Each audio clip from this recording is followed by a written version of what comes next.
السلام علیکم۔ Asia 41 news کے ساتھ میں ہوں آپ کی میزبان امنا عباس۔ خبر شامل کرتے ہیں شور کوٹ سے۔ ہمارے بیورو چیف رانا محمد شبیر کے مطابق ڈسٹرکٹ پولیس آفیسر جنگ ڈاکٹر سردار غیاث گل خان نے جرائم پیشہ عناصر کے لیے ننگی تلوار crime fighter police officer sub inspector Faisal Raza کہلو کو انچارج محافظ اسکواڈ ریسکیو 15 پولیس جنگ تعینات کر دیا۔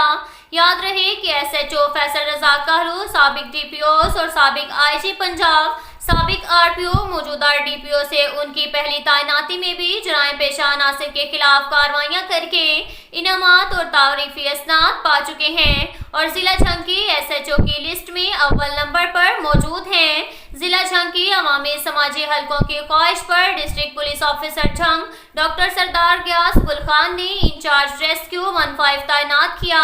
یاد رہے کہ سب انسپیکٹر فیصل رضا کہلو جنگ میں سی آئی اے انچارج تھانہ وریام والا ایس ایچ او اور 3 بار تھانہ شور کوٹ سٹی تھانہ سیٹلر ٹاؤن جھنگ تھانہ صدر جھنگ تھانہ گھرما راجہ میں بھی ایس ایچ او تعینات رہ چکے ہیں اور ان کی تعیناتی کے دوران جرائم اور چوری ڈکیتی کی وارداتوں میں واضح کمی دیکھنے میں آئی ہے۔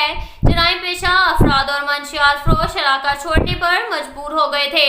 چوری ڈکیتی کی وارداتیں کرنے والے اشتہاری اور خطرناک ڈاکو تھر تھر کانپتے تھے۔ اب تک کے لیے اتنا ہی کافی ہے۔ ملتے ہیں اگلے بلیٹن میں، ہمارے ساتھ رہیے گا۔ اللہ حافظ۔